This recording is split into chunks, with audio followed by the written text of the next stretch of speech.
இப்போது புதிய அறிமுகம் ஆச்சி ஹோட்டல் சாம்பார் 50 கிராம் ரூபாய் 20 மட்டுமே. ஆஹா, no compromise. உங்க சைடுலயும் எங்க சைடுலயும். It's a GT promise. GT Holidays, South India's #1 travel brand. தமிழர்களின் number one choice Tamil matrimony. 27 சீட்டு பாஜகவுக்கு, 18 சீட்டு பாமகவுக்கு, 11 சீட்டு அமமுகவுக்குன்னு முடிச்சிருக்காங்க. அவங்க பாஜக 27க்கு எப்படி ஒத்துக்கிட்டாங்க?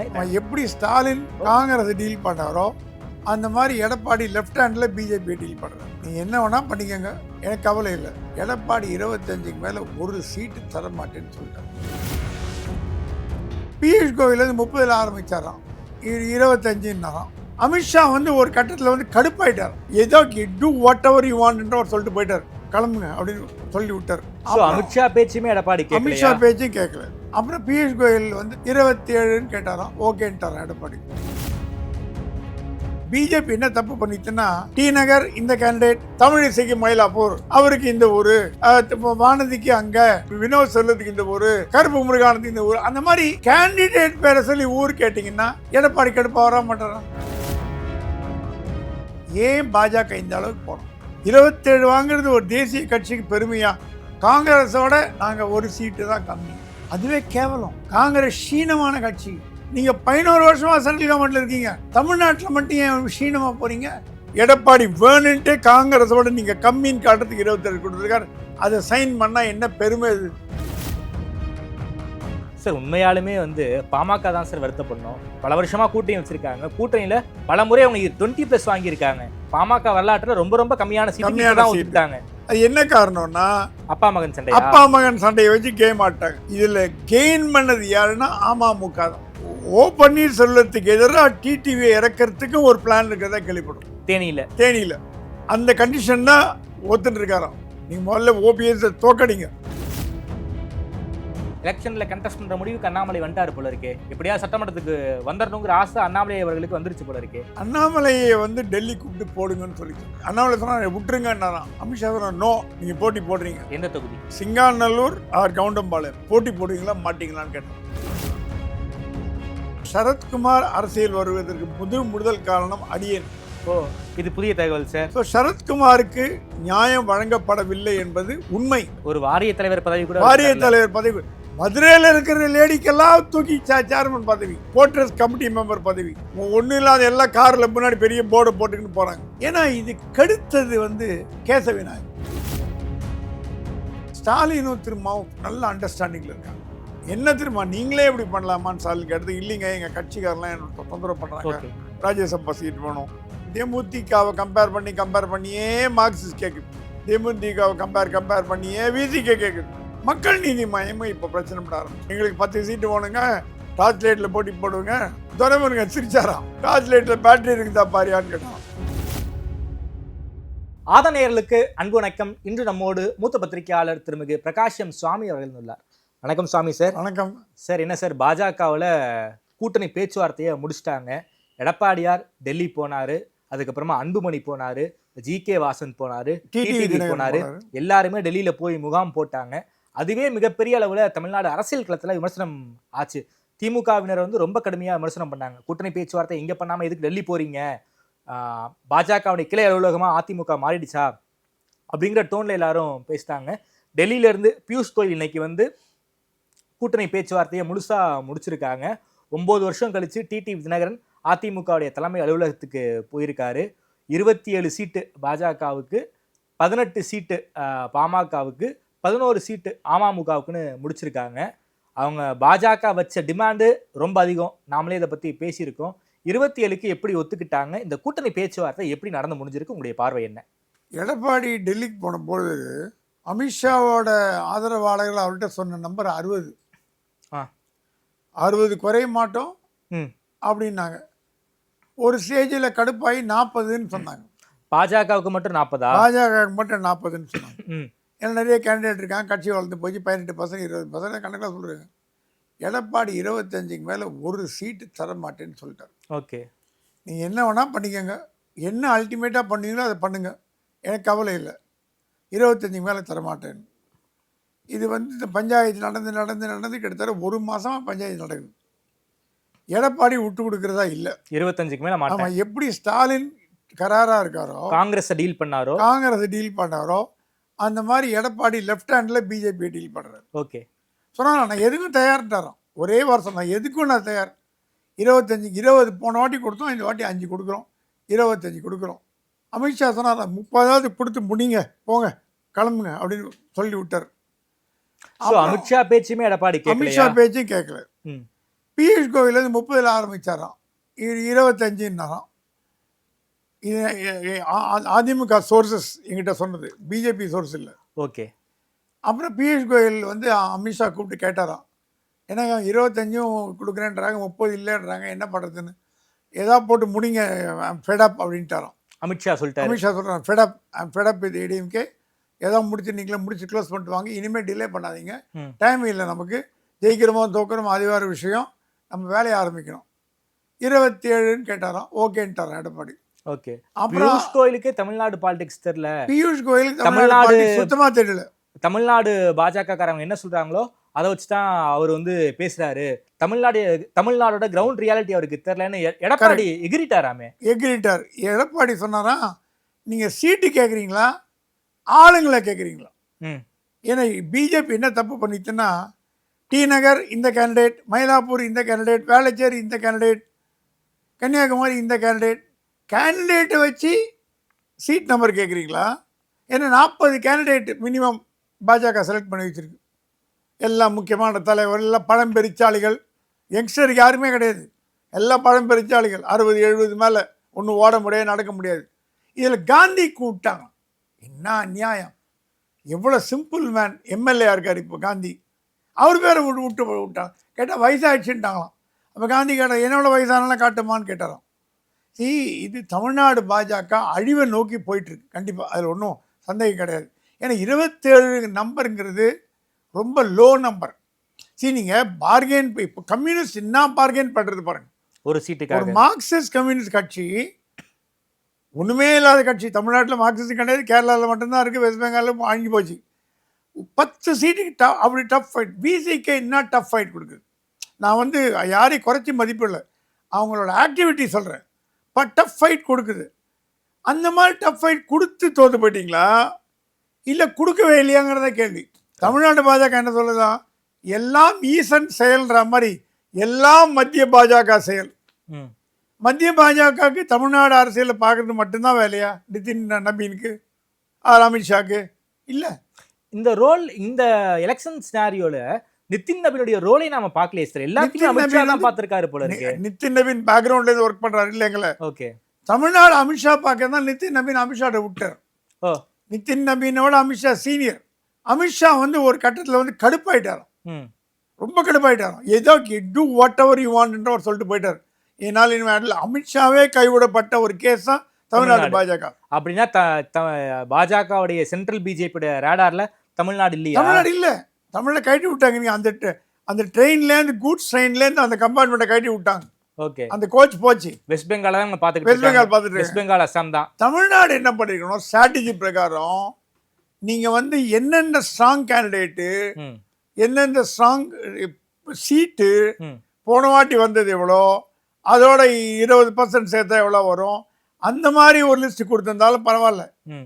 தமிழிசைக்கு மயிலாப்பூர், அவருக்கு இந்த ஊர், வானதிக்கு அங்கே, அப்புறம் வினோத் செல்வத்துக்கு இந்த ஊர், அப்புறம் கருப்பு முருகானத்துக்கு இந்த ஊர், அந்த மாதிரி கேண்டிடேட் பேரை சொல்லி ஊர் கேட்டிங்கன்னா எடப்பாடி கடுப்பாக வர மாட்டாரான். இது இல்லாமல் பாதி கேண்டிடேட் எடப்பாடியோட டீல் போட்டு முடிச்சிட்டாங்க. எடப்பாடி ஒத்தினர், உங்களுக்கு இது சீட்டு தரேன், சீட்டு தரேன். இது மத்திய பாஜக கடுப்பாயிடுச்சு. எங்களை மீறி நீங்கள் போய் ஏடிஎம்கேட்ட பேச்சுவார்த்தை பேசி சீட்டை முடிச்சிட்டிங்களா? சீட்டு கிடையாது. அந்த லிஸ்ட்டு போயிடுது டெல்லிக்கு. யார் யார் போய் அதிமுக பேசி டீல் போட்டு, கொடுக்க வேண்டியது கொடுத்து, வாங்க வேண்டியதை வாங்கி டீலை போட்டு, எடப்பாடின்னு சொல்ல மாட்டேன், அதிமுக அமைச்சர்களாக இருக்கட்டும், மாவட்ட செயலாளர் இருக்கட்டும், யாராக இருக்கட்டும், ஏன்னா அவங்க முடிவு பண்ணக்கூடிய ஒரு. ஸோ பாஜக கிட்ட பேசாமல் டைரெக்டாக அதிமுக கிட்டே பேசி டைரெக்டாக அதிமுக போய் டீல் போட்டு முடிச்சிட்டாங்க. இந்த சீட் உனக்குன்ட்டாங்க. இன்டெலிஜென்ஸ் ரிப்போர்ட் டெல்லிக்கு அனுப்பிச்சிச்சு. அமித்ஷா பயங்கர கடுப்பாயிட்டாராம். எங்களை பேச்சு மீறி நீங்கள் யாரை கேட்டுன்னு அதிமுகவோட போய் பேசுனீங்க? ஸோ இது குழப்பமே குழப்பம், முதல் நாள்லேருந்து குழப்பம். ஆனாலும் என்னதான் குழப்பம் இருந்தாலும் எடப்பாடியுடைய கை ஓங்கி இருக்கு போல இருக்கே எடப்பாடி கை ஓங்கி இருக்கு. 25க்கு மேலே தர முடியாதுன்னு சொன்னவர் பிச்சை போடுற மாதிரி 2 சீட் கொடுத்துருக்காரு. ஏன் பாஜக இந்த அளவுக்கு போனோம்? அண்ணாமலை பேச்சை கேட்டுருந்தாருன்னா 200 சீட்டில் போட்டி போட்டு 150 சீட்டில் ஜெயிச்சிருக்கலாம். என்ன சார் சொல்றீங்க? எப்படி சார் ஜெயிச்சிருக்க முடியும்? கண்டிப்பாக 18ங்கிறது 25 ஆக்கி ஆட்டிருப்பார் அண்ணாமலை. இந்த கூட அமமுக, இந்த கூட பிஎம்கே, இதெல்லாம் கணக்கு பண்ணுங்க. 40 வருது. எலெக்ஷனே நம்பருங்க. அசம்பிளி எலெக்ஷன் வந்து பெரிய கொள்கை பொல்லங்க அதெல்லாம் கிடையாது. நம்பர். அப்பா 1 ஓட்டில் தோற்று போனார், 1000 ஓட்டில் ஜெயிச்சவருக்கா, 100 ஓட்டில் ஜெயிச்சவருக்கா, 50 ஓட்டில் ஜெயிச்சவருக்கா. நம்பர் கணக்கு தான் எப்பவுமே அசம்பிளி எலெக்ஷனில். அண்ணாமலை சொன்னாலும் எந்த கழகமும் இல்லாமல் நம்ம ஜெயிச்சு காட்டலாம். அப்போ என்ன ஆயிருக்கும்? இந்த அமமுக, பிஎம்கே எல்லாம் பிஜேபி பக்கம் வந்திருக்கோம். எடப்பாடி தனித்து விடப்பட்டிருப்பார். பார்லிமெண்ட் தேர்தல் மாதிரி போனியா இருக்காது. பார்லிமெண்ட் தேர்தல் போனியா இல்லை. பாஜக அட்லீஸ்ட் 2வது இடத்துக்காக வந்திருக்கும். அட்லீஸ்ட் ஆட்சியை பிடிக்காட்டி கூட 2வது இடத்துக்கு வந்திருக்கோம். அதுவே பெரிய சாதனை ஆச்சு. 27 எங்க, அண்ணாமலை சொன்ன 200 எங்க? இப்போ யார் ஜெயிச்சா? பாஜக தோத்தது, அண்ணாமலை ஜெயிச்சிட்டார். 27 வாங்கிறது ஒரு தேசிய கட்சிக்கு பெருமையா? காங்கிரஸோட நாங்கள் 1 சீட்டு தான் கம்மி. அதுவே கேவலம். காங்கிரஸ் க்ஷீணமான கட்சி. எந்த கர்நாடகா தவிர ஒரு 2-3 மாநிலத்தை தவிர எங்கேயும் ஆளாத கட்சி. நீங்கள் 11 வருஷமாக சென்ட்ரல் கவர்மெண்ட்டில் இருக்கீங்க. இந்தியாவில் 80-90% மாநிலம் உங்கள் ஆட்சி தான். தமிழ்நாட்டில் மட்டும் ஏன் க்ஷீணமாக போகிறீங்க? 27 ஒரு நம்பரா? பெருமையாது. இப்போ குடும்பப்படி சண்டை நடக்கும்போது 50 பேரில் 27 சீட்டு கேட்க போகிறாங்க. பாண்டிச்சேரி மாதிரியா போகுது. என்ன சொல்ல வரேன்னா, தமிழ்நாடு பாஜக இன்னும் தன்னை தயார்படுத்திக்கிற ஓகே ஒரு ஃபோர்ஸ். பாஜகங்கிறது சாதாரண கட்சியில் அகில இந்திய மோடி, அமித்ஷான்ற பேரெல்லாம் இருக்குது. அண்ணாமலை நல்லா வளர்த்து விட்டார். 25%, 20% வளர்த்து விட்டார். 18% வளர்த்து விட்டார். அதை வளர்த்து அதை மேலும் சரி பண்ணி அதை வந்து ஒரு க்ரோத் கொண்டாந்து ஒரு பேட்டர்னில் கொண்டு போய் வளர்த்து விட்டுமே தவிர, திருப்பி இந்த வயசானவங்க பிஜேபியில் என்ன பண்ணுறாங்க? ஒரே ஆளுங்களுக்கு governor post, MLA post, national secretary post, மந்திரி post, MLA post, MP post, இந்த மாதிரி கொடுத்தீங்கன்னா கட்சி எப்படி வளரும்? யங்ஸ்டர் எவ்வளோ பேர் இருக்காங்க? யங்ஸ்டர் இல்லையா பிஜேபியில்? எவ்வளோ யங்ஸ்டர் இருக்காங்க. ராமராமிக்குமாரோட கொடுக்கலாம், அர்ஜுன் சம்பத்து கொடுக்கலாம். சரி, இதெல்லாம் மனசில் வச்சு தான் 50-40 கணக்கிட்டாங்க. இப்போ கடைசியில் என்ன போகிறது? பாஜக சார்பில் போராடிய யாருக்குமே சீட்டு இருக்க போகிறது. வெள்ளூர் இப்ராஹிமுக்கே சீட்டு இல்லையா? டெய்லி அரெஸ்ட் ஆகிறார். அவர் நோம்பு துறக்க போனால் அரெஸ்ட் பண்ணுறாங்க, நமாஸ் பண்ண போனால் அரெஸ்ட் பண்ணுறாங்க. அந்த மாதிரி ஒரு கட்சிக்கு உழைக்கும் ஆட்களுக்கு கொடுக்காம அப்படி ஏசி ரூமில் உட்காந்துட்டு நல்லா பணம் பண்ணிட்டு 10,000 கோடி 2,000 கோடி 5,000 கோடி பண்ணிட்டு பாஜக பேரை சொல்லி ஊரையை மாற்றி எல்லா பதவியும் அனுபவிச்சுட்டு அவங்களுக்கு மறுபடியும் சீட்டை கொடுத்து தோற்று போய் ஜெயிக்க போகிறதில்ல, சீட்டை கொடுத்து தோற்று போகிறாங்க. அந்த மாதிரி ஆட்கள் ஏன்னா டெல்லிக்கோ நிதின் நபீனுக்கோ பியூஷ் கோயலுக்கோ ஒரு கேண்டிடேட்டை பார்த்தா ஓ பெரிய ஆள் அப்படின்னு சொல்லுமே தவிர அவங்க பேக்ரவுண்ட் தெரியாது. அவங்க என்ன பண்ணுறாங்க, என்ன கோல்மால் பண்ணுறாங்க, என்ன வேலை பண்ணுறாங்க, என்ன திருட்டுத்தனம் பண்ணுறாங்க தெரியாது. அமித்ஷாவுக்கு மட்டும் தெரியும். பட் அமித்ஷா வந்து கேண்டிடேட்டை செலக்ட் பண்ணி எவ்வளோ தான் அவர் பண்ணுவார். அதனால் தமிழ்நாடு பாஜக 27 சீட்டு வாங்கினதுனால பெருமை அடையிறதுக்கு ஒன்றுமே இல்லை. ஓகே, பெருமை அடைஞ்சு காலர் தூக்கி விட்டு 27 அவமானப்பட்டு தான் நிற்குது. சார் லாஸ்ட் டைம் 20 வாங்கினாங்க சார், இப்போ 27 வாங்கியிருக்காங்க சார். வளர்ச்சி தானே சார்? 25 வாங்கிக்கோங்களேன், அதுவும் வளர்ச்சி தானே. காங்கிரஸோட கம்மியாக, காங்கிரஸோட 1 சீட்டு கூட வாங்கியிருந்தாலும் நான் கொஞ்சம் பாராட்டியிருப்பேன். 29 வாங்கியிருந்தா பாராட்டியிருப்பேன். எடப்பாடி வேணுன்ட்டு காங்கிரஸோட நீங்கள் கம்மின்னு காட்டுறதுக்கு 27 கொடுத்துருக்காரு. அதை சைன் பண்ணால் என்ன பெருமை? இது என்ன பெருமை? No, it's wrong. ஸோ 27 என்பது ஒரு க்ஷீணமான ஒரு நம்பர்.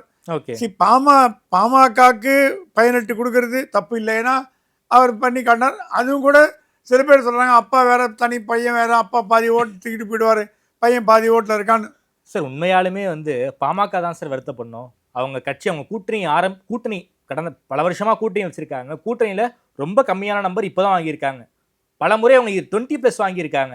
இப்பதான் 18 வாங்கியிருக்காங்க. பாமக வரலாற்றுல ரொம்ப ரொம்ப கம்மியான சீட்டு தான் ஒத்துக்கிட்டாங்க. ஆமா, அது என்ன காரணம்னா அப்பா மகன் சண்டை. அப்பா மகன் சண்டையை வச்சு கேம் ஆட்டாங்க. ஓகே, இதுல கெயின் பண்ணது யாருன்னா அமமுக தான். 10க்கு கம்மியா தான் கொடுக்கறதா இருந்தது. 11 வாங்கிட்டாரு. 11 வாங்கிட்டாரு எடப்பாடியோட ஃப்ரெண்ட்ஷிப்னால. ஓகே, இத்தனை ஆண்டுகள் கழித்து அவர் அதிமுக தலைமையகத்துக்கு போயிருக்காருன்னா அது ஒரு வரவேற்கத்தக்க மூவ். தினகரனால மேக் ஆர் பிரேக் பண்ண முடியுங்கிறது வாஸ்தவம். ஓகே. ஆனா 11 சீட்டு தினகரன் வாங்கினது தினகரனுக்கு வெற்றி. ஜாக்பாட் இந்த 3ல வந்து வெற்றிகரமாக செயல்பட்டது தினகரன் தான். ஓகே, ஆட்சி பிடிச்சி 11 சீட்டு வாங்கிட்டார். ஏங்க 11 எங்க 18 எங்க? பாமக எவ்வளோ பெரிய கட்சி, அமமுக எவ்வளோ பெரிய கட்சி? 27 எங்க 11 எங்க? இது டிஃபரன்ஸ் ரொம்ப கம்மியா. 3 பெரிய கட்சிகளை 56 இடங்களுக்குள்ள 56 இடங்களை அடக்கிட்டார். இந்த கூட்டணி பேச்சுவார்த்தையில் எடப்பாடியுடைய கை தான் ஓங்கி இருக்கு போல. கண்டிப்பா எடப்பாடி ரொம்ப ரொம்ப ஸ்மார்ட்டா ப்ளே பண்ணிருக்காரு. ஜி.கே. வாசன் எவ்வளவு திறமா சொல்றாங்களா? 2ன்னாங்களாம். அவர் 10 கேட்கிறார். கிருஷ்ணசாமிக்கு 3 கேட்டா 2ன்னாங்களாம். சார் 60 கேட்ட பாஜகவே 27க்கு 27 ஜி.கே. வாசனுக்கு எப்படி சார் 10 கொடுப்பாங்க? அவர் கேட்கிறாரு 10 கேட்கிறாரு. நான் நேஷனல் கட்சி அது இதுன்னு கேட்கிறாரு. ஸோ எடப்பாடி எல்லாம் சேர்த்து 60 நமக்கு பார்த்து 170 இடம் போட்டி போடணும்னு பார்க்குறாரு. ஓ, 170 கம்மி அதிமுக போட்டி போடாதுன்ற ஒரு ரூல் வந்துட்டார். சரி, அப்பதான் தோத்துக்கிட்டு போனா கூட 118 வரும். கூட்டணி ஆட்சி கிடையாது. ஓகே, என்ன ஆட்சி தான் நடக்க போகுது. இந்த சிறிய கட்சிகள் எல்லாமே ரெட்டரையில போட்டி போடுவாங்களா இல்ல தாமரையில போட்டி போடுவாங்களா? அதுவே ஒரு பெரிய சிக்கலா இருக்கே சார். சிறிய கட்சிகளை வந்து நாங்க தான் அகாமடேட் பண்ணிருக்கோம், அதனால தாமரையில போட்டி போடணும்னு பாஜக பிரஷர் கொடுப்பதாக ஒரு தகவல் இருக்கே சார். எடப்பாடி அதெல்லாம் முடியாது, ரெட்டையில தான் போட்டி போடணும்னு அவரும் பிரஷர் கொடுப்பதாக ஒரு தகவல். எடப்பாடி என்ன சொல்றாரா, 1, 2 தாமரையில போட்டு போடுங்க. இப்ப அமமுக பாமக பாஜக நீங்க வந்து ரெட்டையில போட்டி போட வைக்க முடியாது. தாமரையிலையும் போட்டி போட வைக்க முடியாது. தாமரையிலையும் போட்டி போட வைக்க முடியாது. தனிச்சின்னம் வச்சிருக்காங்க அவங்க. வாசனும் சைக்கிள் வச்சிருக்காரு. மீதி இருக்கிறது பாத்தீங்கன்னா கிருஷ்ணசாமி, ஜான் பாண்டியன், பாரிவேந்தர், ஏசி சண்முகம், இவங்க எந்த சிம்பிள் வேணா போட்டி போடுவாங்க. ஓகே, அதிமுகலையும் போட்டி போடலாம், திமுகலையும் பாஜகலையும் போட்டி போடலாம். ஸோ அது அவங்களோட சாய்ஸுக்கு விட்டுருவாங்க. அந்த 4 சீட்டு மட்டும் ஒன்று தான் நல்லா கேண்டிடேட்டு, நீங்கள் எந்த வேணா போட்டு போடுங்கன்னுவாங்க. அவங்க எல்லாம் தாமரை பட்டம் போடுவாங்க, இல்லை ஏடிஎம்கே போடுறாங்க. ஸோ இப்போ என்ன நடக்க போகிறதுன்னா எல்லாம் சேர்த்து ஒரு 60-65க்குள்ள முடிக்கிறதுக்கு பிளான் பண்ணுறாரு. பியூஷ் கோயல் ஈவினிங் நைட் போகிறதுக்கு முன்னாடி சைன் பண்ணிட்டு போகணும்னு பார்க்குறாரு. எனக்கு அடுத்த தகவல் சின்ன கட்சிகளுக்கும் சேர்த்து ஈவினிங்கோட எல்லாம் கம்ப்ளீட்டாக ஃபைனலைஸ் ஆகிடும். பிஜேபி, பிஎம்கே, ஏஎம்கே ஃபைனலைஸ் ஆகிடுச்சுன்னா மீதி ½ அன் ஹவரில் சின்ன கட்சியில் முடிச்சிடலாம். ஆளுக்கு ஒன்று முடிச்சிடலாம். கிருஷ்ணசாமி இன்னும் 3க்குள்ள கேட்டிருக்காரு. இல்ல சார், கிருஷ்ணசாமி அலையன்ஸ்குள்ளார இருக்கிற மாதிரி நமக்கு தெரியலையே. அலையன்ஸ்குள்ள வரத்துக்கு ஏற்பாடுகள்லாம் பண்ணிட்டார். ஓகே, 3 சீட்டு கேட்கிறார். இவங்க அதுக்கு எதுவும் ஒத்து வரல. 3 கம்மியாக கொடுக்க தயார். 10 கேட்ட ஒரு 3 கேட்கிறார். 3ங்கிறது கிருஷ்ணசாமி கண்டிப்பா வந்து கொடுக்கப்பட வேண்டியதுதான். ஏன்னா தேவேந்திர குல வேளாளோட பெரிய தலைவராக இருக்கார். அவரால் டிஎம்கே பக்கம் போக முடியாது. இது விசிகே இருக்கிறதுனால. விசிகே வெளியில வந்ததுன்னா கிருஷ்ணசாமி டக்குன்னு அந்த பக்கம் போயிடுவார். விசிகேனா வெளியே வர மாதிரியும் தெரியலையே. வரத்துக்கான விசிகேவும் கம்யூனிஸ்டும் சேர்ந்து போட்டி போடுறதா ஒரு என்ன இருக்கிறதா கேள்விப்படுறோம். எந்த அளவுக்கு மக்கள் நல கூட்டணி மாதிரி. விசிகேனா பிடிவாதமாக இருக்கு. இவ்வளோ ஸ்டாலின் சொல்லி கூட கேட்கலன்னா இதுக்கு மேலே என்னதான் ஸ்டாலினால் பண்ண முடியும்னு தெரியல. ஸ்டாலின் ரொம்ப பொறுமையாக இருக்கார், ரொம்ப பொறுமை கடைப்பிடிக்கிறார். கலைஞர் இருந்தால் தூக்கி அழிச்சு போயிட்டே இருப்பார், ஒரே நபர் தூக்கி அழிச்சு போயிடுவார். ஆக மொத்தம் இந்த கூட்டி கழிச்சு பார்த்தீங்கன்னா பாஜகவுக்கு 27 என்பது ஒரு it's a drawback, it's a insult. ஒரு தேசிய கட்சிக்கு அவமரியாதை. 27 இடங்களில் போட்டி போடுறது தமிழ்நாட்டில் அவமரியாதை. இந்தியா முழுக்க ஆள்ற ஒரு கட்சி. 27 சீட்டு பாஜகவுக்கு அவமானம். இது பிஎம்கேவும் கம்மி, 18ங்கிறது கம்மி. அமமுக இதில் வெற்றி பெற்றவர் அமமுக. அவர் பையனவர் வாங்கிட்டார். அவர் போடுறாரு. ஓ பன்னீர்செல்வத்துக்கு எதிராக டிடிவியை இறக்கிறதுக்கு ஒரு பிளான் இருக்கிறதா கேள்விப்படுறோம். தேனியில் அந்த கண்டிஷன் தான் ஒத்துட்டு இருக்காராம். நீங்கள் ராஜ்யசபாலாம் அப்புறம் பாருங்க, நீங்கள் முதல்ல ஓபிஎஸ் தோக்கடிங்க சார். ஆனாலும் டிடிவி வந்து நான் போட்டி போட மாட்டேன், அவருக்கு ராஜ்யசபா கொடுத்துருவாங்கிற ஒரு அஷூரன்ஸ் கொடுத்துருந்தாங்களே சார் பிஜேபி. ஏங்க தனியாக போய் நின்று கும்பலில் உக்காந்துட்டு அந்த நேர்காணலில் கேவலப்பட்டு போனார பார்க்கலையா நீங்கள்? ஓபிஎஸ் ஒரு ராஜா மாதிரி அவர் நேர்காணல் நடத்தினார். அவரு எடப்பாடி இன்டர்வியூ பண்ணாங்க. இப்போ கும்பலில் கோவிந்தாவா கையை கட்டிக்கின்னு அவரோட தொகுதியில் சீட்டு கேட்டு ஸ்டாலின் முன்னாடி அசிங்கப்பட்டதை நம்மெல்லாம் பார்த்தோம். அதனால் கண்டிப்பாக அவர் போட்டி போட போகிறார். அவருக்கு எதிர டிடிவி யாருக்கு ஓபிஎஸ் தோக்கணும்னு நினைக்கிறாரு இல்லையோ எடப்பாடி நினைக்கிறார். ஆமா, என்ன நடந்தாலும் ஓபிஎஸ் தோக்கடிக்கணும். அந்த லிஸ்ட்ல வந்து ஓபிஎஸ் மட்டும் கிடையாது, இன்னொருத்தவரும் இருக்காரு. கோபிச்செட்டிப்பாளையத்துல வந்து செங்கோட்டையன், 2 பேரை எப்படியாவது தோக்கடிக்கணுங்கிற பிளான்ல வந்து எடப்பாடியார் இருக்காரு போல. ஆமா, எடப்பாடியார் இந்த வாட்டி ஓபிஎஸ் காலி பண்ணணும்னு இருக்கார். அவர் அரசியல் விட்டு விரட்டணும்னு இருக்கார். ஏன்னா அந்த அளவு ஒரு பகமை. அது டிடிவி தூபம் போட்டு, அண்ணே நான் தோக்கடிச்சு காட்டுறேன், என்னங்க அண்ணே எங்கள் ஊருங்க அண்ணே நான் தோக்கடிச்சு காட்டுறேன், சரி ஓகேன்ட்டார். அதனால தான் இப்போ 11 சீட் அவருக்கு. டிடிவி போட்டி போட்டு ஓபிஎஸை தோக்கடிச்சாருன்னா டிடிவியோட புகழ் பயங்கரமாக ஏறும். ஓகே, ஓபிஎஸ் தோப்பாரா ஜெயிப்பாரான்னு கேட்டிங்கன்னா தங்க தமிழ்ச்செல்வன் அவரை ஜெயிக்க வைக்க மாட்டார். ஜென்ம விரோதிகள். ஸ்டாலின் சொல்கிறாங்கிறதுக்கோசரம் தோளில் கை போட்டு போகலாம். ஆனால் 2 பேரும் ஒரே தாய் கழகத்தில் இருந்தவர்கள் தானே சார்? தாய் கழகங்கிறது வேற, எதிரி, ஜென்ம எதிரிகள் 2 பேருமே. தங்க தமிழ்ச்செல்வன் வெளியில் போனதுக்கு காரணமே ஓபிஎஸ் தான். எல்லாரும் தெரியும். அரசியல் பாலபாடம் தெரிஞ்ச அத்தனை பேருக்கு தெரிஞ்ச விஷயம். தங்க தமிழ்ச்செல்வன் அதிமுகலேருந்து போனதுக்கு காரணமே ஓபிஎஸ் தான். ஸ்டாலின் அவரை கவனிச்சுக்கணும் கவனிக்கிறார். ஸ்டாலின் இதை இந்த தொகுதி மட்டும் பார்ப்பார். அப்படி போனோடனே ஆளுங்களை கூப்பிட்டு காலி பண்ணிட்டான்னா போச்சு. ஸோ ஓபிஎஸ்க்கு அதிமுகவும் எதிரி, திமுகவும் எதிரி, அமமுகவும் எதிரி, பாஜகவும் எதிரி, அவ்வளோ பேர் எதிரிகள். இந்த எதிரிகளை எப்படி கரை சேர்ந்து மீறி கரை சேர்ந்து வருவார்னு பார்க்கணும். ஓகே சார், அண்ணாமலைக்கும் வந்து தேர்தலில் போட்டி போட போறாரு அப்படிங்கிற செய்திகள் அடிபட்டிருக்கு. நேற்றைக்கு அவர் வீட்டில் ஆதரவாளர்களை கூப்பிட்டு வச்சு ஒரு மீட்டிங் போட்டிருப்பதாக தகவல். எலெக்ஷனில் கண்டெஸ்ட் பண்ணுற முடிவுக்கு அண்ணாமலை வந்துட்டாரு போல இருக்கே. எப்படியா சட்டமன்றத்துக்கு வந்துடணுங்கிற ஆசை அண்ணாமலை அவர்களுக்கு வந்துருச்சு போல இருக்கே. அண்ணாமலையை வந்து டெல்லி கூப்பிட்டு போடுங்கன்னு சொல்லிச்சோம். ஓ, அண்ணாமலை சொன்னா விட்டுருங்கன்னாராம். அமித்ஷா சொன்னா நோ, நீங்கள் போட்டி போடுறீங்க. எந்த தொகுதி? சிங்காநல்லூர் ஆர் கவுண்டம்பாளையம், 2 தொகுதி ஏதாவது ஒன்று கோயம்புத்தூர் இடத்துக்கு போகிறார். அண்ணாமலை 2 தொகுதியை குறி வச்சிருக்காரு. 2 தொகுதி. அது வந்து டெல்லி சொன்னதுனால முதல்ல அவர் வேணாம் இஷ்டம் இல்லைன்ற மாதிரி தான் பேசினார். ஓகே, அமித்ஷா சொன்னார் no Annamalai, you have to contest. நீங்கள் எல்லாம் அசம்பிளிக்கு போனால் தான் நடக்கும். அசம்பிளியில் ஒரு டிசிப்ளின் வரணும், உங்களை மேலால் இருந்தால் தான் வரும். நீங்கள் தான் வந்து இரும்பு கரம் கொண்டு அடக்குவீங்க, போட்டி போடுவீங்களா மாட்டிங்களான்னு கேட்டாராம். அண்ணாமலை பதிலே சொல்லலையா. யூ ஆர் கண்டஸ்டிங் அண்ணாமலைன்னு சொல்லிட்டு போயிட்டாராம். அண்ணாமலை எப்பவுமே சோல்ஜர் மாதிரி, கட்சி கட்டுப்பட்டவர். மோடியும் அமித்ஷாவும் தான் அவருக்கு வந்து 2 கண்கள் மாதிரி. அது மீறி செயல் அவருக்கு இஷ்டம் இல்லாமல் இருக்கலாம். கட்சி போட்டி போடுன்னு சொன்னால் போட்டி போட்டு ஆகும். பார்லிமெண்ட் தேர்தலில் போட்டி போட மாட்டேன்னார். அவருக்கு அவங்களுக்கு கட்சி போட்டி போடுது. ஆனால் ஹார்ட் ஒர்க் ஒன்ஸ் முடிவு பண்ணிட்டோன்னா ஹார்ட் ஒர்க் பண்ணுவார். அதில் ஹாஃப் ஹார்ட்டாக இறங்க மாட்டார்.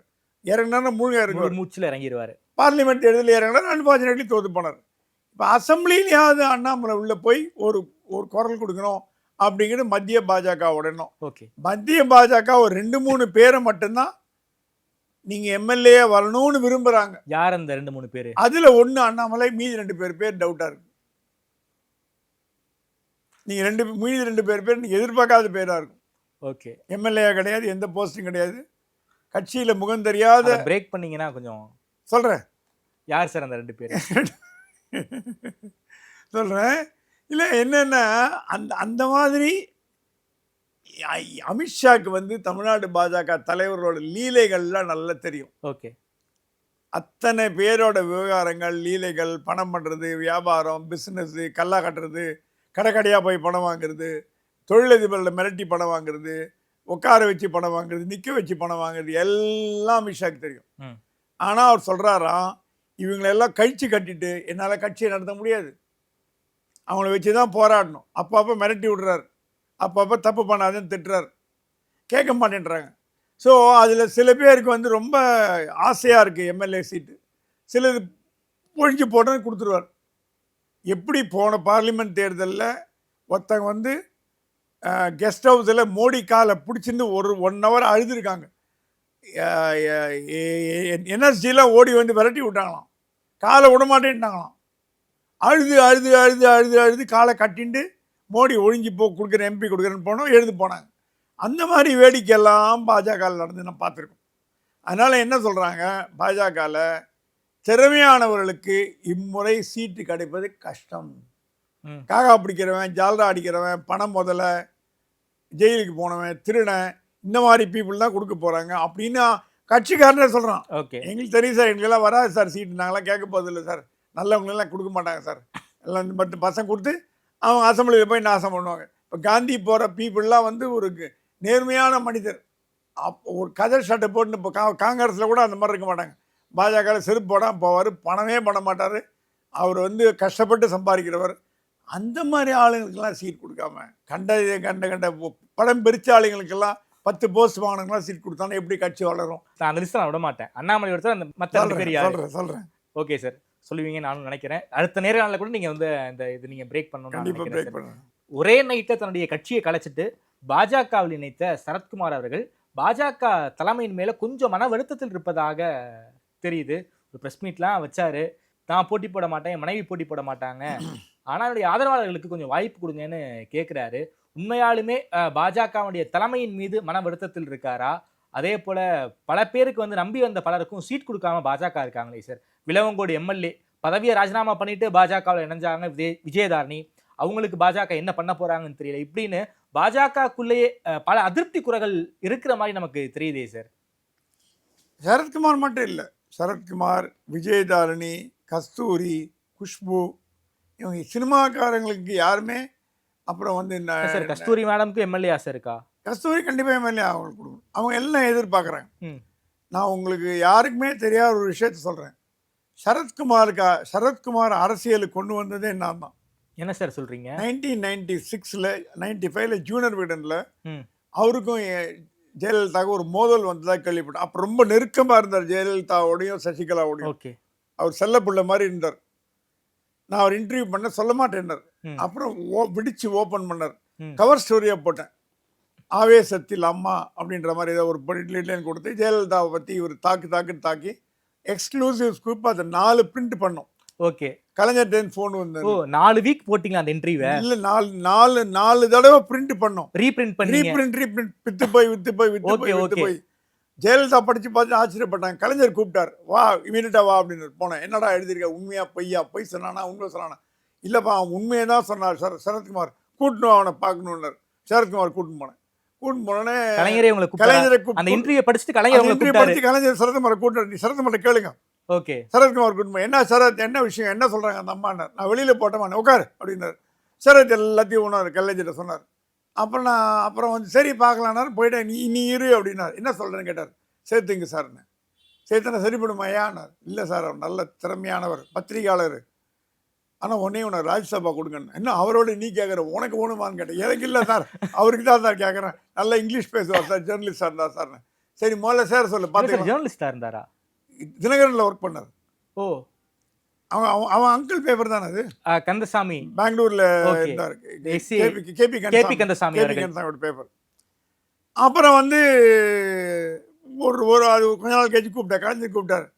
நீ கேட்ட நியூஸ் நாளைக்கு வருது போ அப்படின்னாரு. என்ன பண்ண, எல்லாம் நாளைக்கு வரும் பார்த்துக்கோ அப்படி தான் பேசுவார். ஓகே, அடுத்த நாள் ராஜ்யசபா எம்பி ஆயிட்டார்னு. ஓகே, ஸோ சரத்குமார் அரசியல் வருவதற்கு முதல் காரணம் அடியேன்.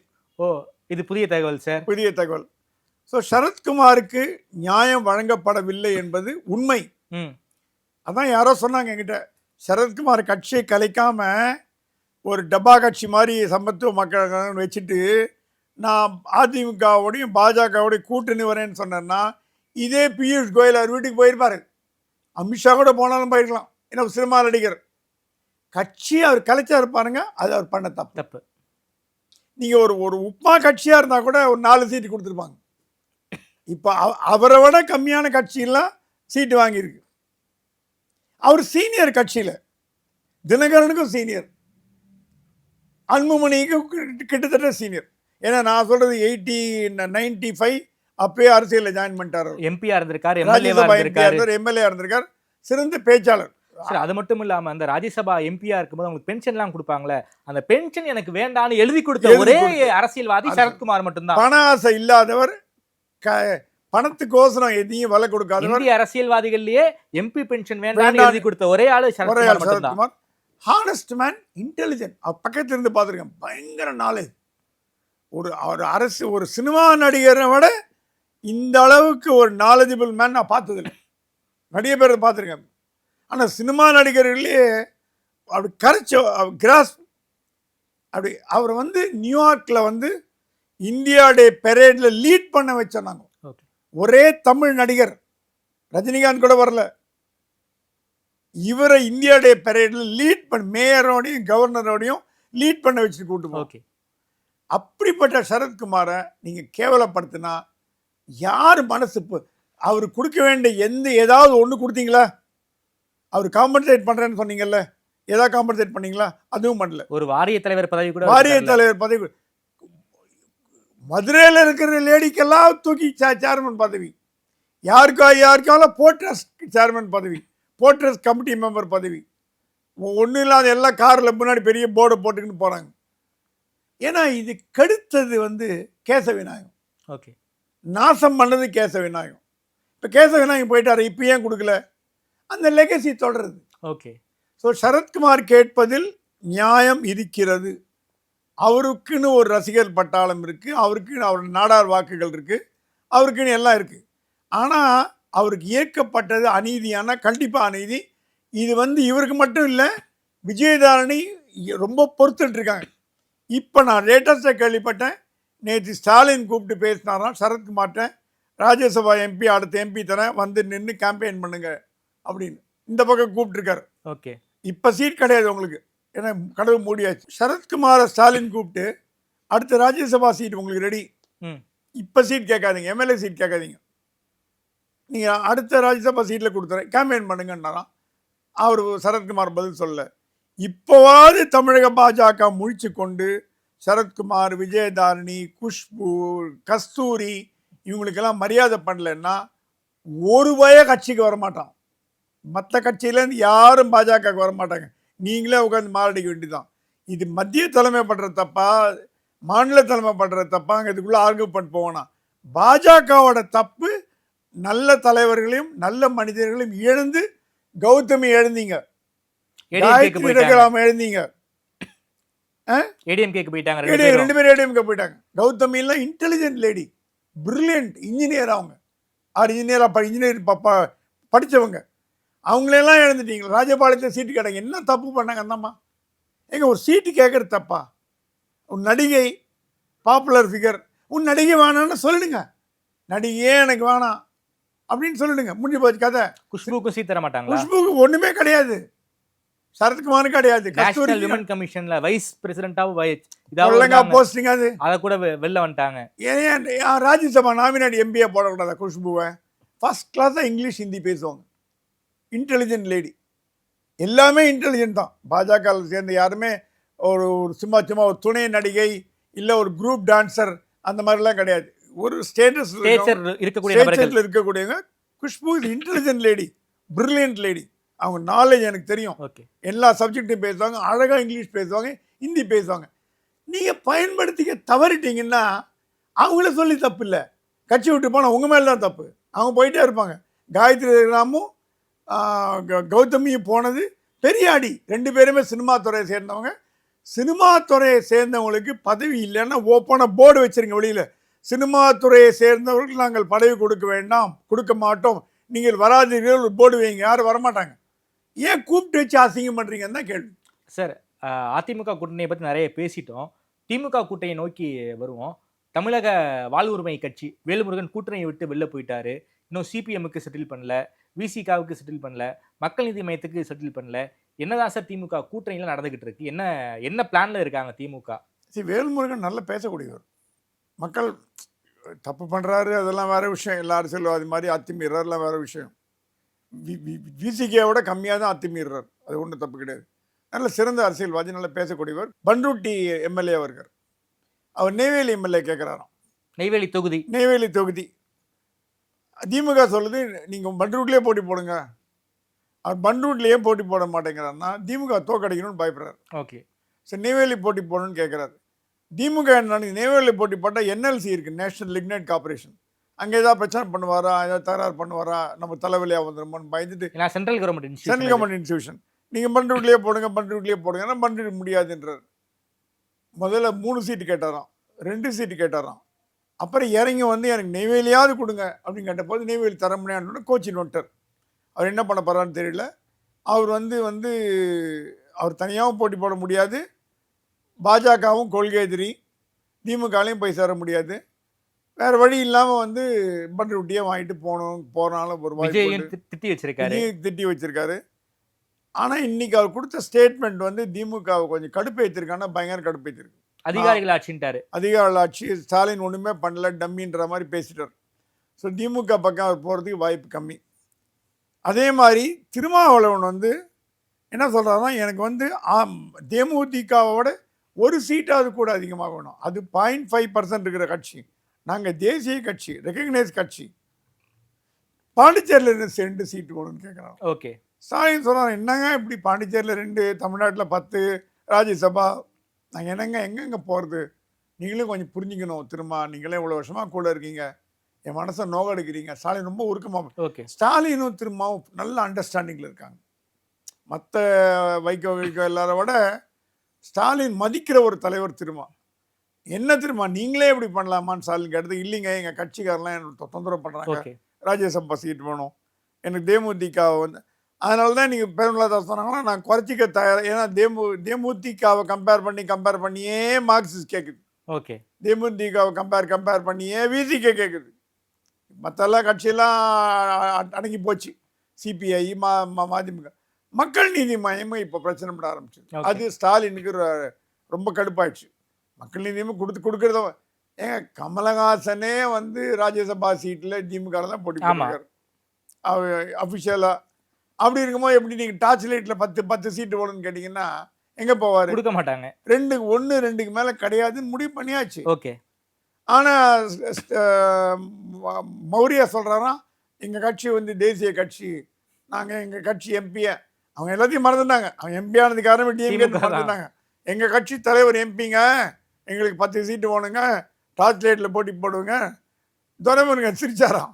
டார்ச் லைட்டில் பேட்டரி இருக்குதா பாரியான்னு கேட்டான். இப்படியே கேட்டான், பேட்டரி இல்லாத டார்ச் லைட்டை வச்சு நின்னையா பண்ண பாருங்க, தள்ள 2 தட்டு தட்டுவீங்களான்னு கேட்டான். துரைமுருகன் கிண்டல் பண்ணுவார். ஸோ இந்த எல்லாம் செட்டில் ஆகிறதுக்கு 2 நாள் கெடு கொடுக்க போகிறார் ஸ்டாலின். கெடு கொடுத்துட்டு எல்லாம் முடிச்சுட்டு வாங்க, தேமுதிக வேணால் ஒரு சீட்டை குறைச்சி ஒரு சீட் அதிகமாக வேணால் கொடுக்கலாம் விசிகாவுக்கு. பாண்டிச்சேரிலாம் கிடையாது. பாண்டிச்சேரியில் நாங்களே போட்டி போடுவோமான்னு தெரியல. ஏன்னா பாண்டிச்சேரியில் காங்கிரஸும் போட்டி போடுது, திமுகவும் போட்டி போடுது. இன்னும் முடிப்படல என்ன கூட்டணின்னு. ஸோ இதிலெல்லாம் தலையிடாதீங்கன்னு சொல்லியிருக்காராம். 2-3 நாளில் வந்து பாண்டிச்சேரி திமுக பெரிய சீரியஸாக எடுத்துக்கல போல இருக்கே. சீரியஸாக எடுத்துக்க ஜெகத் ரட்சகன் சிஎம் ஆன ஒரு கனவுல மதக்கிறார். ஓகே. பாண்டிச்சேரி சிஎம், அடுத்த சிஎம் திமுக நாங்கள் தான். ஓகே. அப்படின்ற வரார்.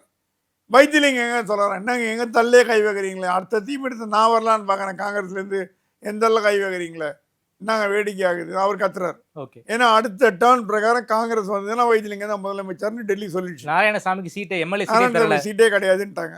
வைத்திலிங்க தான் அடுத்த சிஎம்னு அனௌன்ஸ் பண்ணல, பட் அவங்க தான் முடிவு பண்ணியாச்சு.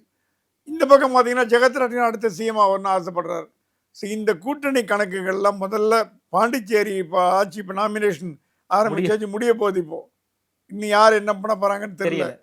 அதனால் ஸ்டாலின் சொன்னாராம், பாண்டிச்சேரியெல்லாம் வேண்டாம், உங்களுக்கு கூட ஒன்று போட்டு தரேன், விசிகே வாங்கன்னு இருக்கார். கம்யூனிஸ்ட் அப்படி சுற்றி கத்தி பார்த்து கொடி கிடி பிடிச்சிக்கிட்டு சென்ட்ரல் கமிட்டி, அந்த கமிட்டி, இந்த கமிட்டிலாம் போட்டு கடைசி ஸ்டாலின் சொன்ன வச்சு கேட்டு வந்து நிற்கும். ஸோ திமுக கூட்டணி ஒரு மாதிரி செட்டில் ஆகிடும், அதிமுக கூட்டணி ஒரு மாதிரி செட்டில் ஆகிடும். கொஞ்சம் போராட்டம் நடக்கும். காங்கிரஸில் தான் இப்போ போராட்டம் வெடிக்க போகுது. அந்த 28 சீட் யாருக்குன்னு ஒரு 280 பேர் நிற்கிறாங்க லைனில். 28 சீட்டுக்கா? 28 சீட்டு 250 பேர் நிற்கிறாங்க. 28,000 பேர் கூட ஆச்சரியத்துக்குல. அது ஒரு வேட்சி கழிப்பு. 28,000 பேர் காங்கிரஸில் இருக்காங்களான்னு தெரில. எல்லாரும் இப்போ எல்லாரும் சீட்டு கேட்டு இருக்கிறாங்க. அப்பா புள்ள சீட்டு கேட்குறாங்க. வேடிக்கை, அப்பா புள்ள. அவங்க டெல்லி சொல்லிச்சான், ஒன்று அப்பா இல்லை புள்ள, 2 பேர் கிடையாதுன்னு. பட் அந்த வாரிசு அரசியல் தொடருமான காங்கிரஸ் தொடர்ந்துட்டு வருது. அந்த ஒரு வேடிக்கையை நம்ம பார்க்க போகிறோம். அதை பற்றி இந்த வாரத்துக்குள்ளே திமுக அதிமுக கொண்டு செட்டில் ஆகிடும்னு நினைக்கிறோம். ஓகே சார், ரொம்ப நன்றி சார். தமிழ்நாடு அரசியல் தொடர்பான பல்வேறு கேள்விகளுக்கு ரொம்ப அறிவா பதில் சொல்லியிருக்கீங்க. நேரம் கொடுத்து பேசியமைக்கு நன்றி சுவாமி சார். நன்றி.